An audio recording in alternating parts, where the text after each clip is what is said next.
आज के इस गहन विश्लेषण सत्र में प्रवेश करते हैं। दुनिया भर से आई सूचनाओं और हालिया घटनाक्रमों का एक बहुत बड़ा अंबार है हमारे सामने। मतलब सीमाओं पर मंडराते युद्ध के बादलों से लेकर सीधे हमारे चेहरों पर सजे स्मार्ट चश्मों के पीछे छिपे काले सच तक। उद्देश्य बहुत स्पष्ट है, इस भारी भरकम शोरगुल के बीच से उन सटीक जानकारियों को निकालना जो विशेष रूप से संघ लोक सेवा आयोग एसएससी या बैंकिंग जैसी गंभीर प्रतियोगी परीक्षाओं की तैयारी के लिए सबसे ज्यादा प्रासंगिक है। और इसे समझने का जो हमारा तरीका होगा वो भी एकदम व्यवस्थित होगा। इस सत्र को हमने 4 प्रमुख हिस्सों में बांटा है। बिल्कुल। सबसे पहले कालानुक्रमिक समाचार विश्लेषण होगा, जहां हम घटनाओं को एक समय रेखा पर रखेंगे। इसी के साथ हम पाठ्यक्रम टैगिंग करेंगे, यानी हर मुद्दे को परीक्षा के सटीक विषय से जोड़ेंगे। जी। इसके बाद हमारा सबसे अहम पड़ाव होगा ये महत्वपूर्ण क्यों है, जहां हम इन घटनाओं की परतों को उधेड़ेंगे, इनके ऐतिहासिक संदर्भ समझेंगे और अंत में तथ्यों को पुख्ता करने के लिए एक fact box rapid fire round होगा। तो बिना समय गवाए घटनाओं के एक त्वरित घटनाक्रम और पाठ्यक्रम टैगिंग पर नजर डालते हैं।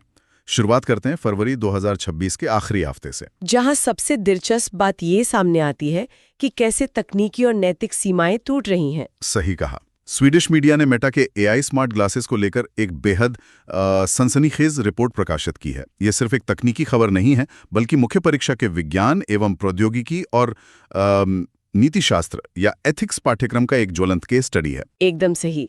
और जैसे ही हम 26 फरवरी से 4 मार्च के घटनाक्रम की ओर बढ़ते हैं, पाकिस्तान अफगानिस्तान सीमा पर स्थिति बेहद तनावपूर्ण नजर आती है। वहां ऑपरेशन गजब लिल हक लॉन्च किया गया है और पाकिस्तानी सेना प्रमुख खुद सीमावर्ती इलाकों का दौरा कर रहे हैं। परीक्षा के नजरिए से इसे सीधे तौर पर अंतर्राष्ट्रीय संबंध और आंतरिक सुरक्षा के पाठ्यक्रम से जोड़ा जाना चाहिए। इसके बाद 1 से 5 मार्च के बीच मध्य पूर्व में एक बड़ा धमाका होता है। हुर्मुस जलडमरू मध्य में एक ईरानी मिसाइल सीधे एक कच्चे तेल के टैंकर को निशाना बनाती है, जो वैश्विक व्यापार के लिए एक दुस्वप्न है। बिल्कुल। ये घटना अंतर्राष्ट्रीय संबंध, भूगोल और अर्थव्यवस्था तीनों विषयों को एक साथ प्रभावित करती है। और देखिए, भू राजनीतिक तापमान यही नहीं रुकता। 4 और 5 मार्च को श्रीलंका के तट के बेहद करीब अंतर्राष्ट्रीय जल क्षेत्र में एक अमेरिकी पनडुब्बी एक ईरानी युद्धपोत को टॉर्पीडो से नष्ट कर देती है। और इसकी गूंज भारतीय राजनीति में भी साफ सुनाई देती है। जी, इसलिए इसका पाठ्यक्रम टैग अंतर्राष्ट्रीय संबंध के साथ साथ भारतीय राज्य व्यवस्था भी बन जाता है। अंत में 5 मार्च के आसपास सार्वजनिक स्वास्थ्य के मोर्चे पर एक बड़ी हलचल देखने को मिलती है।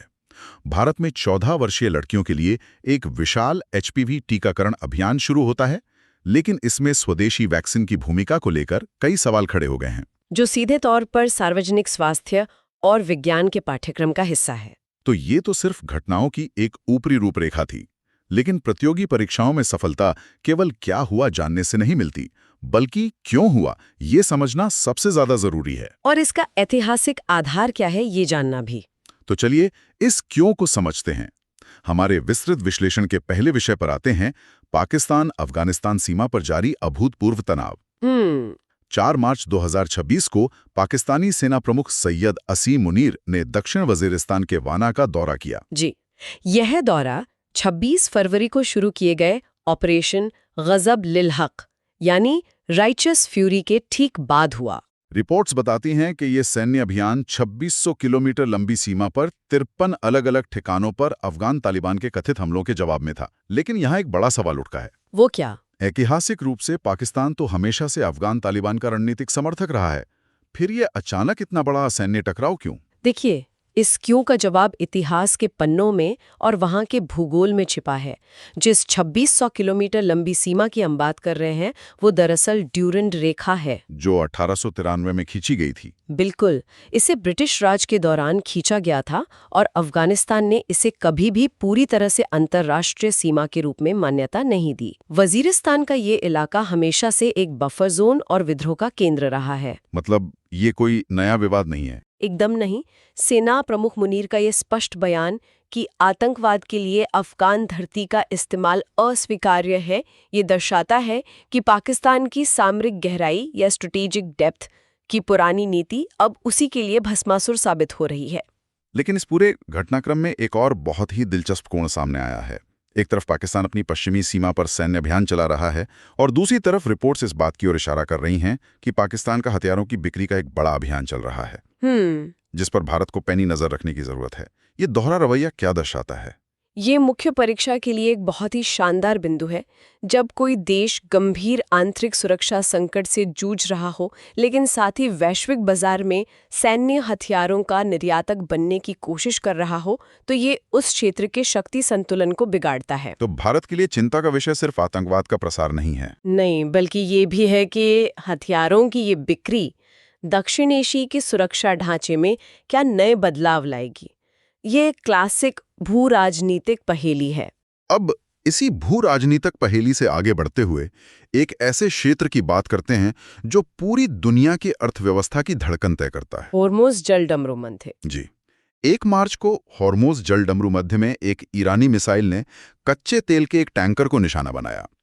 इसके बाद से खाड़ी के इस हिस्से में वाणिज्यिक जहाजों का संचालन ठप हो गया है और जहाज तटों पर लंगर डाले खड़े हैं। होर्मुज़ जलडमरू मध्य का सामरिक और आर्थिक महत्व किसी से छिपा नहीं है। अगर हम प्राचीन समुद्री इतिहास यानी स्टैटिक जीके की ओर देखें, तो ये इलाका सदियों से रेशम और मसालों के व्यापार का एक प्रमुख चोक पॉइंट रहा है। और आज दुनिया के कच्चे तेल के व्यापार का एक बहुत बड़ा हिस्सा इसी संकरे रास्ते से गुजरता है। बिल्कुल। जब इस जलडमरू मध्य में मिसाइलें चलती हैं, तो इसका मतलब सिर्फ 2 देशों का टकराव नहीं होता। और इस टकराव का सीधा असर आम इंसान पर कैसे पड़ता है, इसका एक बहुत ही जमीनी और मानवीय उदाहरण सामने आया है। जी। एक रिपोर्ट के मुताबिक हैदराबाद का एक चीफ इंजीनियर वर्तमान में ऐसे ही एक लंगर डाले हुए जहाज पर फंसा हुआ है। ये सिर्फ एक अंतर्राष्ट्रीय घटना नहीं रह जाती, ये एक भारतीय नागरिक की जीवन और सुरक्षा का प्रश्न बन जाती है। और इसके साथ ही ये वैश्विक आपूर्ति श्रृंखला का भी प्रश्न है। जब भी ऐसे महत्वपूर्ण व्यापारिक मार्गों पर खतरे के कारण जहाजों को रोकना पड़ता है, तो समुद्री बीमा प्रीमियम आसमान छूने लगते हैं। तेल की आपूर्ति में देरी होती है, जिससे अंतर्राष्ट्रीय बाजार में ऊर्जा के दाम बढ़ते हैं। अंततः इसका सीधा असर विकासशील देशों की अर्थव्यवस्था और वहां की महंगाई दर पर पड़ता है। ये एक बहुत ही अहम कड़ी है कि कैसे एक जगह गिरा बम दूसरी जगह महंगाई बढ़ा देता है। लेकिन क्या हो जब ये बम हमारी अपनी दहलीज के बेहद करीब गिरे? आप 4 और 5 मार्च की घटना की बात कर रहे हैं।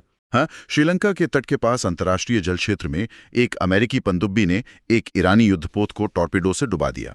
यहाँ ये स्पष्ट करना बेहद आवश्यक है कि इस घटना पर होने वाली किसी भी राजनीतिक बयानबाजी का ना तो कोई समर्थन किया जा रहा है और न ही विरोध। बिल्कुल, काम केवल उपलब्ध तथ्यों का निष्पक्ष रूप से विश्लेषण करना है। ये तटस्थता परीक्षा के दृष्टिकोण से बहुत जरूरी है।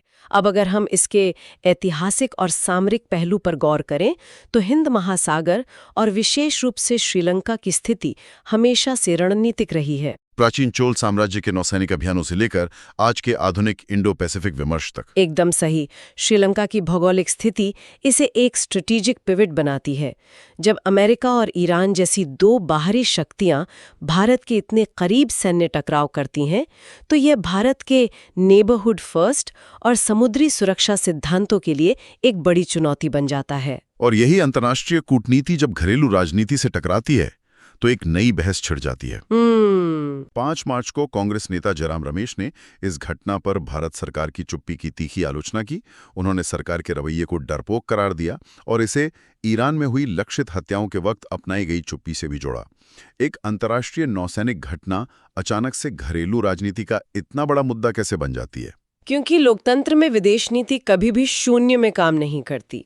भारतीय राजव्यवस्था और अंतर्राष्ट्रीय संबंधों के संगम पर यह एक बेहतरीन केस स्टडी है। कैसे? सत्ताधारी दल की विदेश नीति और उसकी रणनीतिक स्वायत्ता पर सवाल उठाना विपक्ष की जिम्मेदारी का हिस्सा है। परीक्षा की तैयारी के लिए यह समझना महत्वपूर्ण है कि कोई देश अपनी सीमाओं के बाहर जो कूटनीतिक रुख अपनाता है या जो कूटनीतिक मौन धारण करता है, उसका जवाब उसे अपने देश के भीतर भी देना पड़ता है। ये विदेश नीति के लोकतंत्रीकरण का एक बहुत बड़ा उदाहरण है। बिल्कुल।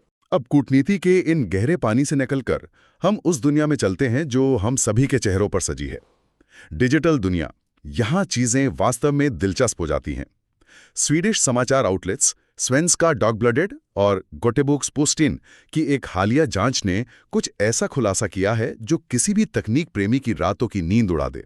मेटा के AI स्मार्ट चश्मे पहनने वालों का सबसे निजी डेटा रिकॉर्ड होना। जी हाँ। और ये डेटा कोई सामान्य जानकारी नहीं थी। इसमें संवेदनशील बैंक खाते की जानकारी, नग्न अवस्था की तस्वीरें, यौन संबंध और यहाँ तक कि शौचालय के उपयोग तक का डेटा शामिल था। मतलब वॉशरूम तक का डेटा। हाँ, लेकिन इस पूरी घटना का सबसे खतरनाक पहलू ये नहीं है कि ये डेटा रिकॉर्ड हुआ, बल्कि ये है कि इसे किन लोगों ने देखा। बिल्कुल, पहले लोग इस बात पर मजाक करते थे कि उनके फोन उनकी बातें सुन रहे हैं, लेकिन अब तो सचमुच कोई आपके चश्मे से आपको वॉशरूम में देख रहा है। जांच बताती है कि ये सारा निजी डेटा उन अनुबंध कर्मचारियों द्वारा देखा गया जो डेटा एनोटेशन का काम करते हैं। लेकिन यहाँ एक बुनियादी सवाल ये उठता है कि आर्टिफिशियल इंटेलिजेंस को अपना काम करने के लिए इंसानों की जरूरत क्यों पड़ रही है? क्या एआई अपने आप में पर्याप्त नहीं है? यही तो वर्तमान एआई तकनीक की सबसे बड़ी संरचनात्मक खामी है, जिसे विज्ञान एवं प्रौद्योगिकी के पाठ्यक्रम में गहराई से समझा जाना चाहिए। एआई खुद ब खुद चीजों को नहीं समझता, उसे सिखाना पड़ता है। बिल्कुल। किसी मशीन को ये सिखाने के लिए कि यह एक बैंक स्टेटमेंट है या यह एक निजी कमरा है, शुरुआत में लाखों तस्वीरों पर एक इंसान को मैन्युअल रूप से लेबल लगाना पड़ता है। इसी प्रक्रिया को डेटा एनोटेशन कहते हैं। इसका मतलब है कि एआई को और ज्यादा स्मार्ट बनाने की जो कीमत चुकाई जा रही है, वो इंसान की निजता का पूर्ण विनाश है। एकदम सही। और यहीं पर नीति शास्त्र या एथिक्स का पाठ्यक्रम जुड़ता है। नीति निर्माताओं के सामने सबसे बड़ी चुनौती यह है कि तकनीकी नवाचार को बढ़ावा देने और नागरिक की निजता के मौलिक अधिकार की रक्षा करने के बीच एक मध्यम मार्ग कैसे निकाला जाए, जो कि फिलहाल तो बहुत मुश्किल लग रहा है। क्योंकि वर्तमान में जिस तरह से एआई मॉडल प्रशिक्षित किए जा रहे हैं, वे मूल रूप से मानव निजता के उल्लंघन पर ही टिके हैं। ये सच में डरावना है। खैर, अब डिजिटल स्वास्थ्य से आगे बढ़ते हुए हम नागरिकों के वास्तविक स्वास्थ्य की बात करते हैं, जो हमारा अंतिम विश्लेषणात्मक विषय है। भारत में 1.15 करोड़ 14 वर्षीय लड़कियों के लिए एक विशाल एचपीवी टीकाकरण अभियान शुरू हो रहा है जी। लेकिन इसमें मर्क कंपनी की विदेशी वैक्सीन गार्डासिल 4 का इस्तेमाल किया जा रहा है। सवाल यह है कि क्या 2023 में स्वास्थ्य मंत्रालय ने स्वदेशी वैक्सीन सर्वावैक को यूनिवर्सल इम्यूनाइजेशन प्रोग्राम में शामिल करने का वादा नहीं किया था? वादा बिल्कुल किया गया था और ये आत्मनिर्भर भारत अभियान का एक बड़ा हिस्सा भी था। लेकिन यहाँ सार्वजनिक स्वास्थ्य नीति के अंतर्राष्ट्रीय समीकरण बीच में आ गए। अच्छा। विश्व स्वास्थ्य संगठन यानी WHO ने एचपीवी वैक्सीन की खुराकों के नियमों में कुछ ढील दी और इसी बीच अंतर्राष्ट्रीय संस्थाओं द्वारा विदेशी वैक्सीन की मुफ्त खुराकें उपलब्ध करा दी गईं। तो मुफ्त मिलने के कारण स्वदेशी वैक्सीन पीछे रह गई। हाँ, मुफ्त विदेशी वैक्सीन के आने से स्वदेशी सर्वावैक वैक्सीन स्वाभाविक रूप से इस राष्ट्रीय कार्यक्रम में पीछे छूट गई। लेकिन अगर अंतर्राष्ट्रीय नियमों में ढील मिल रही है और विदेशी वैक्सीन मुफ्त में मिल रही है, तो ये तो सार्वजनिक स्वास्थ्य के लिए एक अच्छी खबर होनी चाहिए ना? फिर ये भारत की घरेलू नीति के लिए एक झटका कैसे है? क्योंकि मुफ्त विदेशी आपूर्ति पर निर्भरता किसी भी देश की दीर्घकालिक स्वास्थ्य सुरक्षा के लिए एक बड़ा खतरा है। अगर कल को ये मुफ्त आपूर्ति बंद हो जाती है तो पूरा टीकाकरण कार्यक्रम ठप पड़ जाएगा। ये तो एक बहुत बड़ा रिस्क है। इसीलिए भारतीय आयुर्विज्ञान अनुसंधान परिषद ICMR इस वक्त एक बेहद अहम वैज्ञानिक परीक्षण कर रहा है। और वो परीक्षण क्या साबित करने की कोशिश कर रहा है? ICMR ये साबित करने की कोशिश कर रहा है कि क्या भारत में बनी सर्वावैक वैक्सीन की सिर्फ एक खुराक विदेशी गार्डासिल वैक्सीन की एक खुराक के बराबर ही सुरक्षात्मक एंटीबॉडी और एक स्थिर प्रतिरक्षा प्रतिक्रिया पैदा कर सकती है या नहीं। और अगर ये साबित हो गया तो? अगर ICMR ये वैज्ञानिक रूप से सिद्ध कर देता है तो भारत को विदेशी वैक्सीन पर निर्भर नहीं रहना पड़ेगा और स्वदेशी वैक्सीन की आधिकारिक सिफारिश का रास्ता साफ हो जाएगा। विज्ञान के पाठ्यक्रम के लिए ये इम्यूनोजेनिसिटी और स्वदेशी अनुसंधान का एक बेहतरीन उदाहरण है। ये स्पष्ट करता है कि कैसे अंतर्राष्ट्रीय नीतियां, विज्ञान और घरेलू आत्मनिर्भरता एक दूसरे के साथ टकराते हैं। हमने इन 5 जटिल विषयों की गहराई से चीरफाड़ कर ली है। अब समय है इन सारी जानकारियों को समेटने का, ताकि प्रारंभिक परीक्षा में कोई भी तथ्य आंखों से ओझल ना हो सके। बिल्कुल। तो चलिए fact box rapid fire round शुरू करते हैं। मैं श्रेणियां दूंगा और हम तेजी से तथ्यों को दर्ज करेंगे। सबसे पहले महत्वपूर्ण तारीख है। 26 फरवरी 2026 पाकिस्तान द्वारा ऑपरेशन गजबुल हक की शुरुआत और 1 मार्च 2026 हॉर्मुज जलडमरू मध्य में कच्चे तेल के टैंकर पर ईरानी मिसाइल का हमला। शानदार। अब भूगोल और महत्वपूर्ण स्थान। दक्षिण वजीरिस्तान का वाना, जहां पाक सेना प्रमुख ने दौरा किया। 2600 किलोमीटर लंबी डुरंड लेखा, जहां 53 स्थानों पर हमले हुए। हॉर्मुस जलडमरू मध्य, जो विश्व तेल व्यापार का अहम चोक पॉइंट है। और श्रीलंका के पास का अंतर्राष्ट्रीय जल क्षेत्र, जहां अमेरिकी पनडुब्बी ने ईरानी जहाज को डुबाया। एकदम सटीक। और अंत में चर्चित हस्तियां, संगठन और तकनीकी संस्थाएं। पाकिस्तान के सेना प्रमुख सैयद असीम मुनीर, अफगान तालिबान। स्वास्थ्य क्षेत्र में मर्क की विदेशी गार्डासिल 4 के मुकाबले भारत की स्वदेशी सर्वावैक। प्रमुख संस्थाएं ICMR और WHO। और तकनीकी दुनिया में मेटा और जांचकर्ता स्वीडिश आउटलेट्स स्वेंस्का डागब्लैडेट और गोटोबर्ग्स पोस्टन। और राजनीतिक गलियारों से कांग्रेस नेता जयराम रमेश। इस रैपिड फायर राउंड ने निश्चित रूप से सारे बिखरे हुए तारों को एक साथ जोड़ दिया है। और अगर इन जुड़े हुए तारों से हम आज के इस पूरे विश्लेषण का एक व्यापक चित्र उकेरें, तो दुनिया का जो अक्स उभर कर आता है वो बेहद अस्थिर और अप्रत्याशित है। चाहे वो श्रीलंका के तट पर चलने वाले टॉर्पीडो हों, खाड़ी देशों के अहम व्यापारिक मार्गों पर गिरती मिसाइलें हों, या फिर AI के एल्गोरिदम जो चुपचाप बंद कमरों के सबसे निजी पलों को रिकॉर्ड कर रहे हों। परंपरागत सीमाएं अब पूरी तरह से ढह चुकी हैं। बिल्कुल। भू राजनीतिक युद्ध अब सिर्फ नक्शों पर नहीं लड़े जा रहे, बल्कि वे हमारी आपूर्ति श्रृंखलाओं और हमारे डिजिटल उपकरणों के भीतर तक पहुंच चुके हैं। जो एक बहुत ही बेचैन कर देने वाला सवाल पीछे छोड़ जाता है।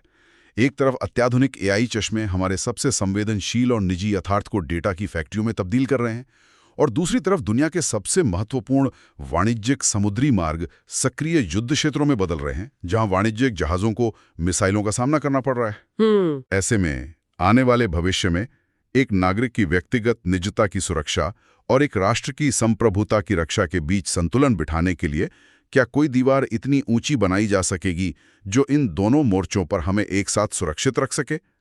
यह एक ऐसा अनुत्तरित प्रश्न है जो केवल नीतियों से नहीं, बल्कि एक गहरी वैचारिक समझ से ही सुलझाया जा सकता है। तथ्यों के इसी भंवर और विश्लेषण के इसी बिंदु पर आज का यह विस्तृत सत्र अपने मुकाम पर पहुंचता है।